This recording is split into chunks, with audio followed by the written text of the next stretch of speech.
The Kite Runner, Chapter 12. In Afghanistan, Yelda is the first night of the month of Jadi, the first night of winter, and the longest night of the year. As was the tradition, Hassan and I used to stay up late, our feet tucked under the kursi, while Ali tossed apple skin into the stove and told us ancient tales of sultans and thieves to pass that longest of nights. It was from Ali that I learned the lore of Yelda, that bedeviled moths flung themselves at candle flames and wolves climbed mountains looking for the sun. Ali swore that if you ate watermelon the night of Yelda, you wouldn't get thirsty the coming summer. When I was older, I read in my poetry books that Yelda was the starless night. Tormented lovers kept vigil enduring the endless dark, waiting for the sun to rise and bring with it their loved one. After I met Soraya Taheri, every night of the week became a Yelda for me, and when Sunday mornings came, I rose from bed, Soraya Taheri's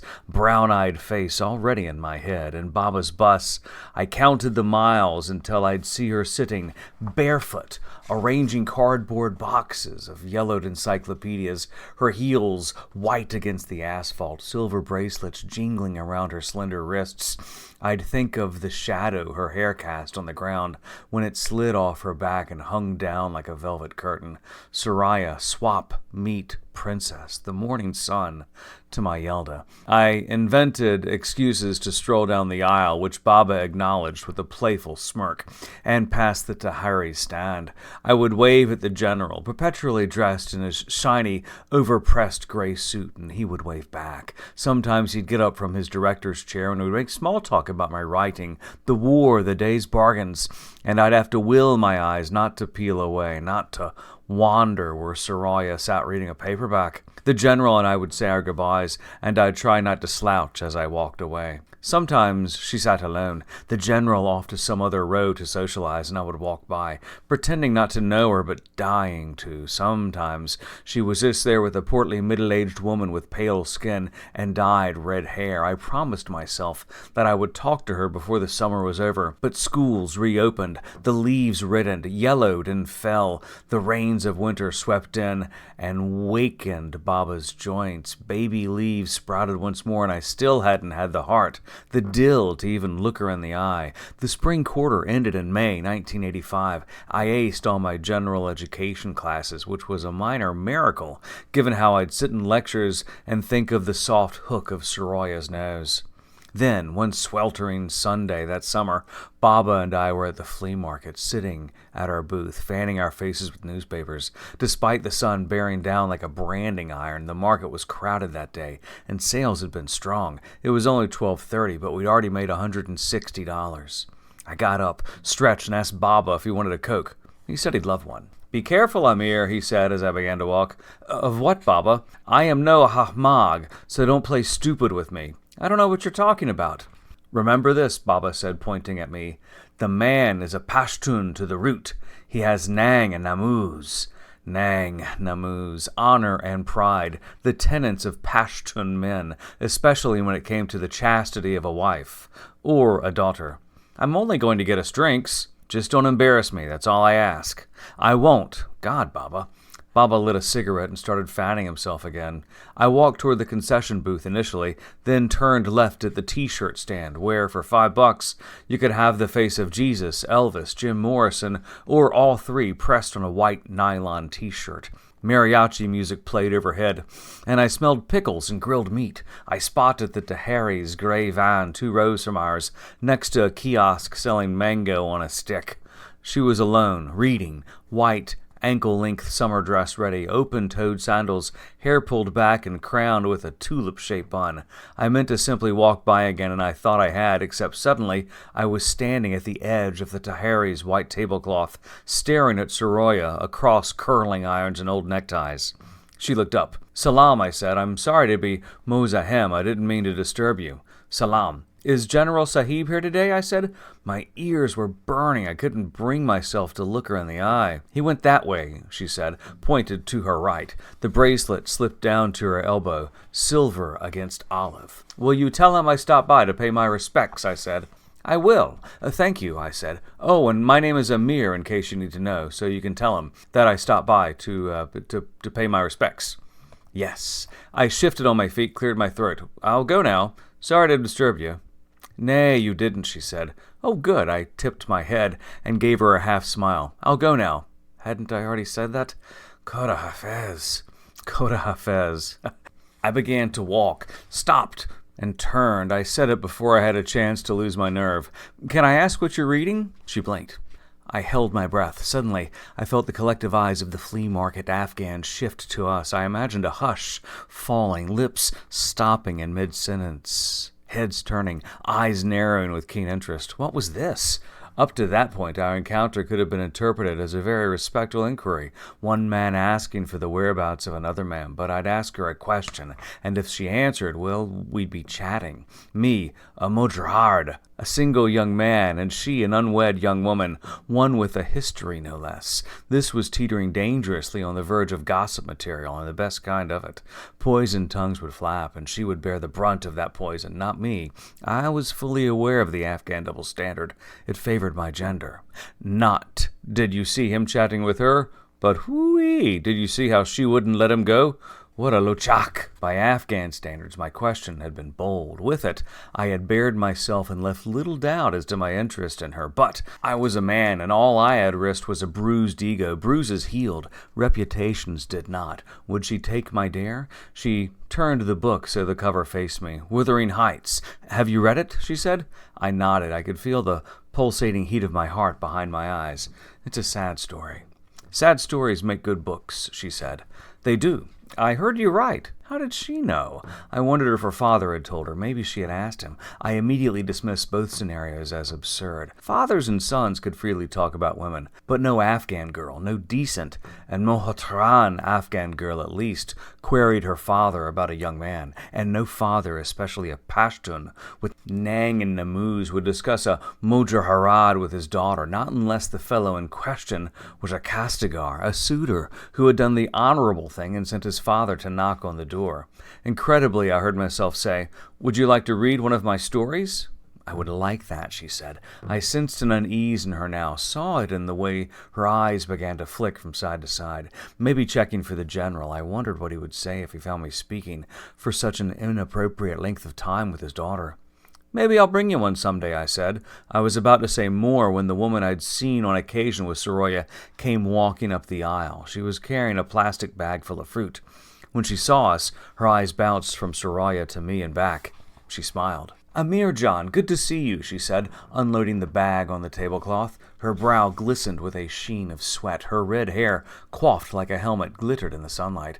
I could see bits of her scalp where her hair had thinned. She had small, green eyes buried in a cabbage-round face, capped teeth, and little fingers like sausages. A golden ala rested on her chest. The chain burrowed under the skin tags and folds of her neck. "I am Jamila, Soraya John's mother." "Salam, Khala John," I said, embarrassed, as I often was around Afghans, that she knew me and I had no idea who she was. "How is your father?" she said. "He's well, thank you. You know your grandfather, Gaza Sahib, the judge? Now his uncle and my grandfather were cousins," she said. "So you see, we're related." She smiled a cap-toothed smile, and I noticed the right side of her mouth drooping a little. Her eyes moved between Soraya and me again. I asked Baba once why General Tahiri's daughter hadn't married yet. "No suitors," Baba said. "No suitable suitors," he amended.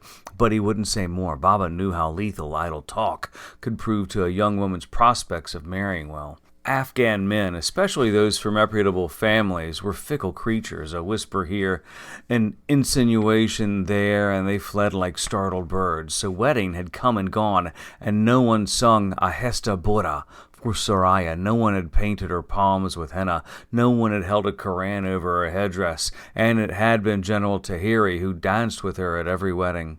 And now this woman, this mother, with this heartbreakingly eager, crooked smile and the barely veiled hope in her eyes, I cringed a little at the position of power I'd been granted, and all because I had won the genetic lottery that had determined my sex. I could never read the thoughts in the general's eyes, but I knew this much about his wife. If I were going to have an adversary in this, whatever this was, it would not be her. "Sit down, Amir John," she said. "Soraya, get him a chair, Bakchem, and wash one of those peaches. They're sweet and fresh." "Nay, thank you," I said. "I should get going. My father's waiting." "Oh?" Khanum, Tahiri said, clearly impressed that I'd done the polite thing and declined the offer. Then here, at least have this. She threw a handful of kiwis and a few peaches into a paper bag and insisted I take them. Carry my salam to your father and come back to see us again. I will, thank you, Kalajan, I said, out of the corner of my eye. I saw Shiroya looking away. I thought you were getting cokes, Baba said, taking the bag of peaches from me. He was looking at me in a simultaneously serious and playful way. I began to make something up, but he bit into a peach and waved his hand. Don't bother, Amir. Just remember what I said. That night in bed, I thought of the way dappled sunlight had danced in Soroya's eyes, and of the delicate hollows above her collarbone. I replayed our conversation over and over in my head. Had she said, I heard you right, or I heard you're a writer? Which was it? I tossed in my sheets and stared at the ceiling, dismayed at the thought of 6 laborious, interminable nights of Yelda until I saw her again. It went on like that for a few weeks. I'd wait until the general went for a stroll. Then I'd walk past the Tahiri's stand. If Khanum Tahiri was there, she'd offer me a tea and a kolcha, and we'd chat about Kabul in the old days, the people we knew, her arthritis. Undoubtedly, she had noticed that my appearances always coincided with her husband's absences, but she never let on. Oh, you just messed your caca, she'd say. I actually liked it when Khanum Tahiri was there, and not just because of her amiable ways. Soroya was more relaxed, more talkative with her mother around, as if her presence legitimized whatever was happening between us, though certainly not to the same degree that the generals would have. Khanum Tahiri's chaperoning made our meetings, if not gossip-proof, then less gossip-worthy, even if her borderline fawning on me clearly embarrassed Soraya. One day, Soraya and I were alone at the booth, talking. She was telling me about school, how she too was working on her general education classes at Holon Junior College in Fremont. What will you major in? I want to be a teacher, she said. Really? Why? I've always wanted to. When we lived in Virginia, I became ESL certified, and now I teach at the public library 1 night a week. My mother was a teacher, too. She taught Farsi and history at Zarguna High School for girls in Kabul. A pot-bellied man in a deerstalker hat offered $3 for a $5 set of candlesticks, and Soroya let him have it. She dropped the money in a little candy box by her feet. She looked at me shyly. I want to tell you a story, she said, but I'm a little embarrassed about it. Tell me. It's kind of silly. Please tell me, she laughed. Well, when I was in 4th grade in Kabul, my father hired a woman named Ziba to help around the house. She had a sister in Iran, in Mashhad, and since Ziba was illiterate, she'd ask me to write her sister letters once in a while. And when the sister replied, I'd read her letter to Ziba. One day, I asked her if she'd like to learn to read and write. She gave me this big smile, crinkling her eyes, and she said she'd like that very much. So we'd sit at the kitchen table after I was done with my schoolwork, and I'd teach her ala bech. I remember looking up sometimes in the middle of homework and seeing Ziba in the kitchen, stirring meat in the pressure cooker, then sitting down with a pencil to do the alphabet homework I had assigned her the night before. Anyway, within a year, Ziba could read children's books. We sat in the yard, and she read me the tables of Dara and Sarah, slowly but correctly. She started calling me Moalem Soroya, Teacher Soroya. She laughed again. I know it sounds childish, but the first time Ziba wrote her own letter, I knew there was nothing else I'd ever want to be but a teacher. I was so proud of her, and I felt I'd done something really worthwhile, you know? Yes, I lied. I thought of how I had used my literacy to ridicule Hassan, how I'd teased him about big words he didn't know. My father wants me to go to law school. My mother's always throwing hints about medical school, but I'm going to be a teacher. It doesn't pay much here, but it's what I want. My mother was a teacher too, I said. I know, she said. My mother told me. Then her face reddened with a blush at what she had blurted, at the implication of her answer that a mere conversations took place between them when I wasn't there. It was an enormous effort to stop myself from smiling. I brought you something. I fished the roll of stapled pages from my back pocket. As promised, I handed her one of my short stories. Ah, you remembered, she said, actually beaming. Thank you. I barely had time to register that she'd addressed me with tu for the first time and not the formal shoma, because suddenly her smile vanished. The color dropped from her face and her eyes fixed on something behind me. I turned around, came face to face with General Tahiri. Amirjan, our aspiring storyteller. What a pleasure, he said. He was smiling thinly. Salam, General Sahib, I said through heavy lips. He moved past me toward the booth. What a beautiful day it is, nay? He said, thumb hooked in his breast pocket of his vest, the other hand extended toward Soraya. She gave him the pages.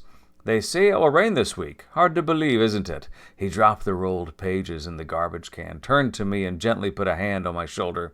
We took a few steps together. You know, Bakchem, I've grown rather fond of you. You're a decent boy. I really believe that. But, he sighed and waved a hand, even decent boys need reminding sometimes. So it's my duty to remind you that you're among peers in this flea market. He stopped. His expressionless eyes bore into mine. You see, everyone here is a storyteller, he smiled, revealing perfectly even teeth. Do pass my respects to your father, Amirjan. He dropped his hand, smiled again. What's wrong? Baba said. He was taking an elderly woman's money for a rocking horse. Nothing, I said. I sat down on an old TV set. Then I told him anyway. Ah, come here, he said. As it turned out, I didn't get to brood too much over what had happened, because later that week, Baba had caught a cold. It started with a hacking cough and the sniffles. He got over the sniffles, but the cough persisted. He'd hack into his handkerchief, stow it in his pocket. I kept after him to get it checked, but he waved me away. He hated doctors and hospitals. To my knowledge, the only time Baba had ever gone to a doctor was the time he caught malaria in India. Then, 2 weeks later, I caught him coughing a wad of blood-stained phlegm into the toilet. How long have you been doing that? I said. What's for dinner? He said. I'm taking you to the doctor. Even though Baba was a manager at the gas station, the owner hadn't offered him health insurance, and Baba, in his recklessness, hadn't insisted. So I took him to the county hospital in San Jose. The sallow, puffy-eyed doctor who saw us introduced himself as a second-year resident. He looks younger than you and sicker than me, Baba grumbled. The resident sent us down for a chest x-ray. When the nurse called us back in, the resident was filling out a form. Take this to the front desk, he said, scribbling quickly. What is it? I asked. A referral, scribble, scribble. For what?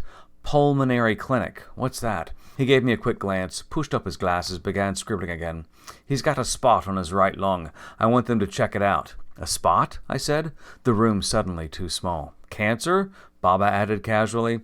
Possible. It's suspicious anyway, the doctor muttered. Can't you tell us more? I asked. Not really. Need a CAT scan first, then see the lung doctor. He handed me the referral form. You said your father smokes, right? Yes, he nodded. Looked from me to Baba and back again. They'll call you within 2 weeks.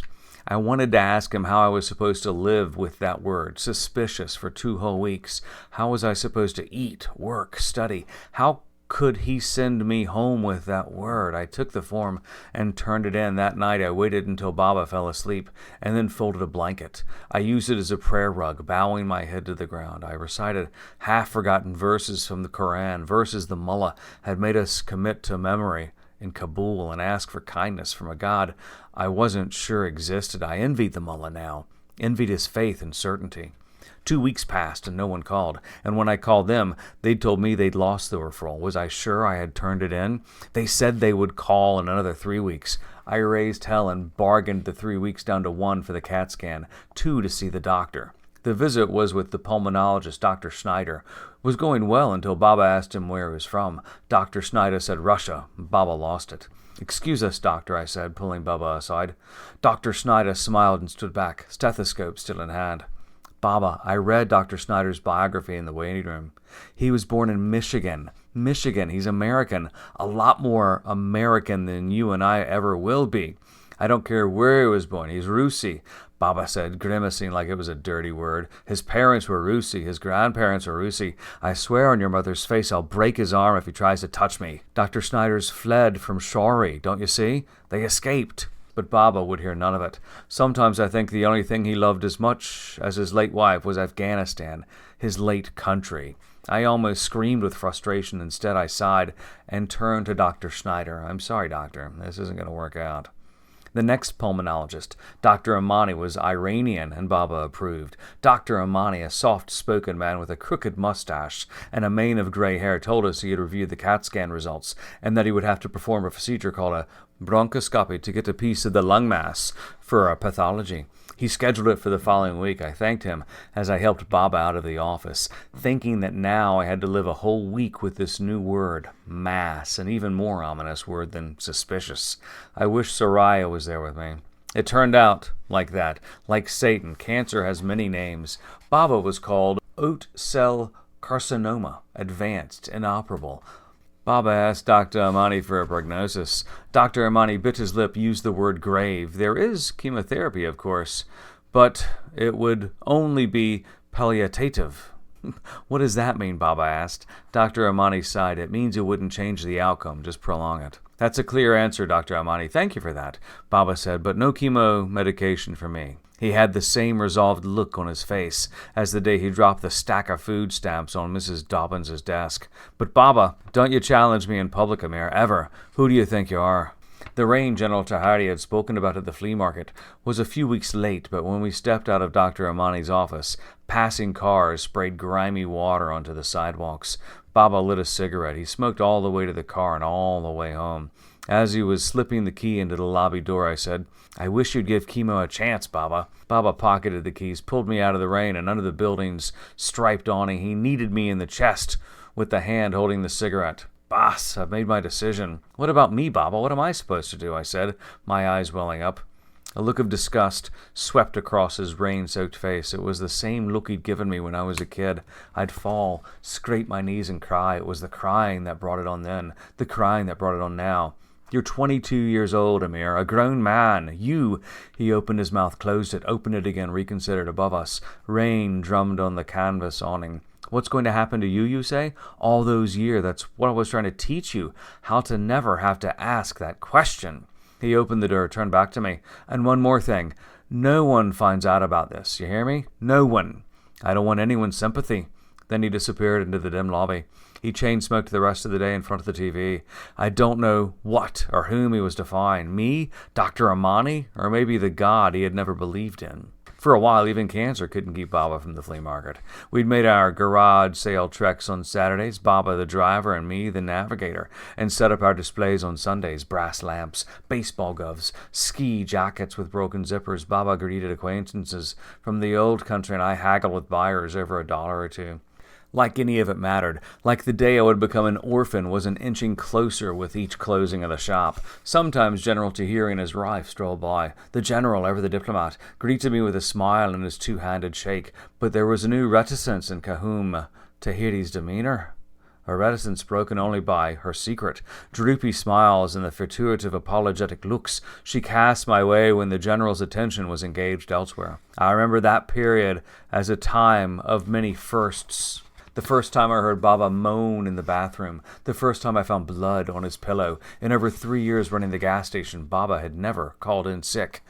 Another first. By Halloween of that year, Baba was getting so tired by mid-Saturday afternoon that he'd wait behind the wheel while I got out and bargained for junk. By Thanksgiving, he wore out before noon. When sleighs appeared on front lawns with fake snow on Douglas firs, Baba stayed home and I drove the VW bus alone up and down the peninsula. Sometimes at the flea market, Afghan acquaintances made remarks about Baba's weight loss. At first they were complimentary. They even asked the secret to his diet, but the queries and compliments stopped when the weight loss didn't. When the pounds kept shedding and shedding. When his cheeks hollowed and his temples melted and his eyes receded in their sockets. Then, one cool Sunday shortly before New Year's Day, Baba was selling a lampshade to a stocky Filipino man while I rummaged in the VW for a blanket to cover his legs with. Hey man, this guy needs help, the Filipino man said with alarm. I turned around and found Baba on the ground. His arms and legs were jerking. Komak, I said. Someone help. I ran to Baba. He was frothing at the mouth, the foamy spittle soaking his beard. His upturned eyes showed nothing but white. People were rushing to us. I heard someone say seizure. Someone else was yelling, call 911. I heard running footsteps. The sky darkened as a crowd gathered around us. Baba's spittle turned red. He was biting his tongue. I kneeled beside him and grabbed his arm. I said, I'm here, Baba, I'm here. You'll be all right, I'm here. As if I could soothe the convulsions out of him, talk them into leaving my Baba alone. I felt a wetness on my knees, saw Baba's bladder. I'd let go. Shh, Baba John, I'm here. Your son is right here. The doctor, white-bearded and perfectly bald, pulled me out of the room. I want to go over your father's CAT scans with you, he said. He put the films up on a viewing box in the hallway and pointed with the eraser end of his pencil to the pictures of Baba's cancer, like a cop showing mugshots of the killer to the victim's family. Baba's brain on those pictures looked like cross-sections of a big Walmart riddled with tennis ball-shaped gravy things. As you can see, the cancer's metastasized, he said. He'll have to take steroids to reduce the swelling in his brain and anti-seizure medications, and I'd recommend palliative radiation. Do you know what that means? I said I did. I've become conversant in cancer talk. All right, then, he said. He checked his beeper. I have to go. But you can have me paged if you have any questions. Thank you. I spent the night sitting on a chair next to Baba's bed. The next morning, the waiting room down the hall was jammed with Afghans, the butcher from Newark, an engineer they'd worked with on Baba on the orphanage. They filed in and paid Baba their respects in hushed tones, wished him a swift recovery. Baba was awake then, groggy and tired, but awake. Mid-morning, General Tahiri and his wife came in. Soroya followed. We glanced at each other, looked away at the same time. "How are you, my friend?" General Tahiri said, taking Baba's hand. Baba motioned to the IV hanging from his arm, smiled thinly. The general smiled back. "You shouldn't have burdened yourselves, all of you," Baba croaked. "It's no burden," Khanum Tahiri said. "No burden at all. More importantly, do you need anything?" General Tahiri said. "Anything at all. Ask me like you'd ask a brother." I remembered something Baba had said about Pushtuns once. We may be hard-headed, and I know we're far too proud, but in the hour of need, believe me that there's no one you'd rather have at your side than a Pushtun. Baba shook his head on the pillow. "Your coming here has brightened my eyes." The general smiled and squeezed Baba's hand. "How are you, Amir Jan? Do you need anything?" The way he was looking at me, the kindness in his eyes. "Nay, thank you, General Sahib. I'm..." A lump shot up in my throat and my eyes teared over. I bolted out of the room. I wept in the hallway by the viewing box where, the night before, I'd seen the killer's face. Baba's door opened and Soraya walked out of his room. She stood near me. She was wearing a gray sweatshirt and jeans. Her hair was down. I wanted to find comfort in her arms. "I'm so sorry, Amir," she said. "We all knew something was wrong, but we had no idea it was this." I blotted my eyes with my sleeve. He didn't want anyone to know. "Do you need anything?" "No." I tried to smile. She put her hand on mine. Our first touch. I took it, brought it to my face, my eyes. I let it go. "You'd better go back inside or your father will come after me." She smiled and nodded. "I should." She turned to go. "Soraya?" "Yes." "I'm happy you came. It means the world to me." They discharged Baba 2 days later. They brought in a specialist called a radiation oncologist to talk Baba into getting radiation treatment. Baba refused. They tried to talk me into talking him into it, but I'd seen the look on Baba's face. I thanked them, signed their forms, and took Baba home in my Ford Torino. That night, Baba was laying on the couch, a wool blanket covering him. I brought him hot tea and roasted almonds, wrapped my arms around his back, and pulled him up much too easily. His shoulder blade felt like a bird's wing under my fingers. I pulled the blanket up to his chest where ribs stretched his thin, shallow skin. "Can I do anything else for you, Baba?" "Nay, Bachem, thank you." I sat beside him. "Then I wonder if you'll do something for me if you're not too exhausted." "What?" "I want you to go Kastagiri. I want you to go ask General Tahiri for his daughter's hand." Baba's dry lips stretched into a smile, a spot of green on a wilted leaf. "Are you sure?" "More sure than I've ever been about anything." "You've thought it over?" "Ballet, Baba." "Then give me the phone and my little notebook." I blinked. "Now?" "Then when?" I smiled. "Okay." I gave him the phone and his little black notebook where Baba had scribbled his Afghan's friends' numbers. He looked up the Tahiris and dialed, brought the receiver to his ear. My heart was doing pirouettes in my chest. "Jamila Jan, salam alaikum," he said. He introduced himself, paused. "Much better, thank you. It was so gracious of you to come." He listened for a while, nodded. "I'll remember that, thank you. Is General Sahib home?" Pause and "thank you." His eyes flicked to me. I wanted to laugh for some reason, or scream. I brought the ball of my hand to my mouth and bit on it. Baba laughed softly through his nose. "General Sahib, salam alaikum." Yes, much better, Balay. You're so kind. "General Sahib, I'm calling to ask you if I may pay you and Khanum Tahiri a visit tomorrow morning. It's an honorable manner, yes. 11 o'clock is just fine. Until then, Kora Cafes." He hung up. We looked at each other. I burst into giggles and Baba joined in. Baba wet his hair and combed it back. I helped him into a clean white shirt and knotted his tie for him, knotting the 2 inches of empty space between the collar button and Baba's neck. I thought of all the empty spaces Baba would leave behind when he was gone, and I made myself think of something else. He wasn't gone, not yet. And this was a day for good thoughts. The jacket of his brown suit, the one he'd worn to my graduation, hung over him. Too much of Baba had melted away to fill it anymore. I had to roll up the sleeves. I stooped and tied his shoelaces for him. The Tahiris lived in a flat, 1-story house in one of the residential areas in Fremont, known for housing a large number of Afghans. It had bay windows, a pitched roof, and an enclosed front porch on which I saw spotted geraniums. The general's gray van was parked in the driveway. I helped Baba out of the Ford and slipped back behind the wheel. He leaned in the passenger window. "Be home. I'll call you in an hour." "Okay, Baba," I said. "Good luck." He smiled. I drove away. In the rearview mirror, Baba was hobbling up the Tahiri's driveway for one last fatherly duty. I paced the living room of our apartment waiting for Baba's call, 15 paces long, 10.5 paces wide. What if the general said no? What if he hated me? I kept going to the kitchen, checking the oven clock. The phone rang just before noon. It was Baba. "Will?" "The general accepted." I let out a burst of air, sat down. My hands were shaking. "He did?" "Yes, but Soraya Jan is upstairs in her room. She wants to talk to you first." "Okay." Baba said something to someone, and there was a double click as he hung up. "Amir?" Soraya's voice. "Salam. My father said yes." "I know," I said. I switched hands. I was smiling. "I'm so happy. I don't know what to say." "I'm happy too, Amir. I can't believe this is happening." I laughed. "I know." "Listen," she said, "I want to tell you something. Something you have to know before... I don't care what it is. You need to know. I don't want us to start with secrets, and I'd rather you hear it from me. If it'll make you feel better, tell me, but it won't change anything." There was a long pause on the other end. "When we lived in Virginia, I ran away with an Afghan man. I was 18 at the time, rebellious, stupid, and he was into drugs. We lived together for almost a month. All the Afghans in Virginia were talking about it. Padar eventually found us. He showed up at the door and made me come home. I was hysterical, yelling, screaming, saying I hated him. Anyway, I came home and... She was crying. "Excuse me." I heard her put the phone down, blow her nose. "Sorry."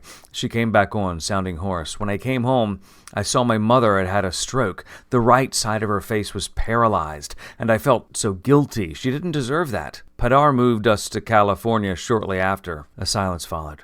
"How are you and your father now?" I said. "We've always had our differences. We still do. But I'm grateful he came for me that day. I really believe he saved me." She paused. "So, does what I told you bother you?" "A little," I said. I owed her the truth on this one. I couldn't lie to her and say that my pride, my iftikhar, wasn't stung at all that she had been with a man, whereas I had never taken a woman to bed. It did bother me a bit, but I had pondered this quite a lot in the weeks before I asked Baba to go Kastagiri, and in the end, the question that always came back to me was this: how could I, of all people, chastise someone for their past? "Does it bother you enough to change your mind?" "No, Soraya, not even close," I said. "Nothing you said changes anything. I want us to marry." She broke into fresh tears. I envied her. Her secret was out, spoken, dealt with. I opened my mouth and almost told her how I'd betrayed Hassan, lied, driven him out, and destroyed a 40-year relationship between Baba and Ali. But I didn't. I suspected there were many ways in which Soraya Tahiri was a better person than me. Courage was just one of them.